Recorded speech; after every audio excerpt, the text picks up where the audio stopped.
HRA integration with Medicare.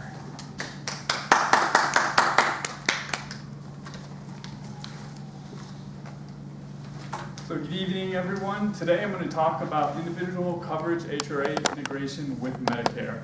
So I know that you probably have a lot of clients who have brought up these new HRA rules to you, and they're really interested in these rules because they're thinking they can use them to take off some of their high-cost claims employees, move them off of their group health plan, and move them onto, say, Medicare to save a lot of costs.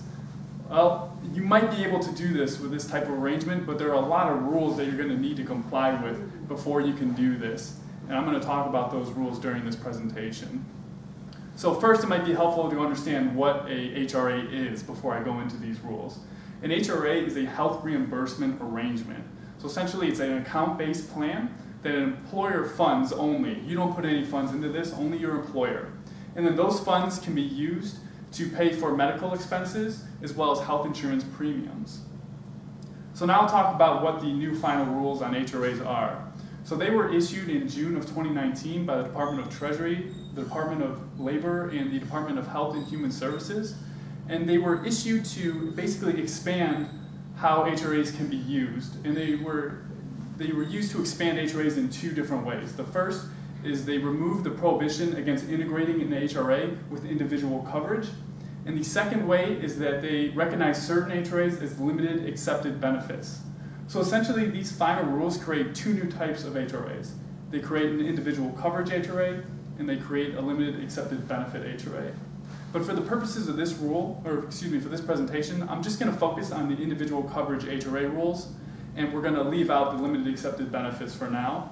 And specifically, we're going to talk about the individual coverage HRA rules and how they can be integrated with Medicare. So, beginning January 1st, 2020, all employers can offer an individual coverage HRA that's integrated with certain types of individual coverage. And Medicare is included in this type of coverage. So you might be thinking, what is Medicare? Well, let me break it down very simply for you. Medicare is health insurance for the elderly and for people with disabilities, and it's administered by the Centers for Medicare and Medicaid Services. Now, people can be entitled to Medicare in a few different ways. They can have entitlement based on age, if they're 65 years old. They can have entitlement based on disability, if they're receiving disability benefits under the Social Security Act or the Railroad Retirement Act. And then they can be entitled based on end-stage renal disease. Now, there are four different parts of Medicare.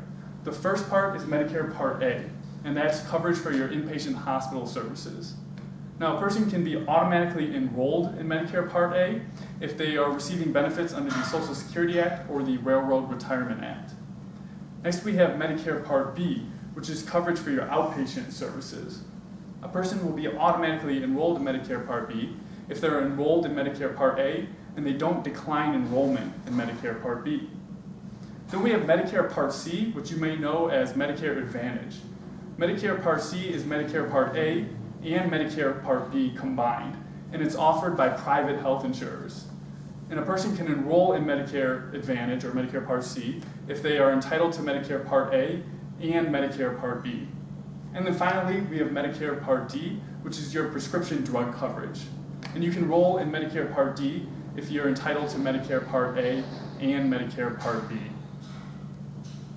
So, in order to integrate an individual coverage HRA with Medicare, an individual has to be enrolled in Medicare Part A and Medicare Part B, or they can be enrolled in Medicare Part C, which is that combined Medicare A and Medicare B coverage.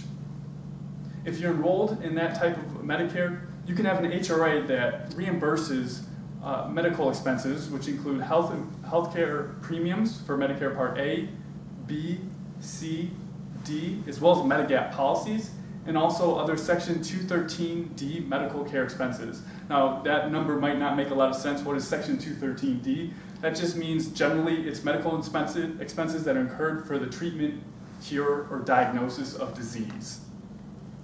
Now, because we're dealing with Medicare entitled and eligible individuals, we have to keep in mind the Medicare secondary payer rules. And this is the first important rule that you need to know, that an employer needs to know before they offer this type of arrangement, an individual coverage HRA. And that is generally, under the MSP rules, an employer cannot financially offer a financial incentive to an employee to decline enrollment in that employer's group health plan and enroll into Medicare coverage. So essentially, the employer can't financially incentivize someone to say, I'm not going to take the group health plan, I'm going to go on to Medicare. The reason this rule is there because we don't want to overtax the Medicare system, which already is struggling to keep up with all of the high cost claims that are coming in. So how do these final rules comply with the Medicare secondary payer rules? Well, the final rules note that because an individual has to enroll in an employer's HRA in order to reimburse their Medicare premiums, they're not being incentivized to decline enrollment in a group health plan because they have to enroll in that HRA. Therefore, these final rules and an employer's individual coverage HRA would comply with the Medicare secondary payer rules. Now, that's only the first of many non-discrimination rules that apply to these arrangements. And I'll be covering those rules in the second part of my presentation. I want to thank you for your attention, and I look forward to speaking with you soon.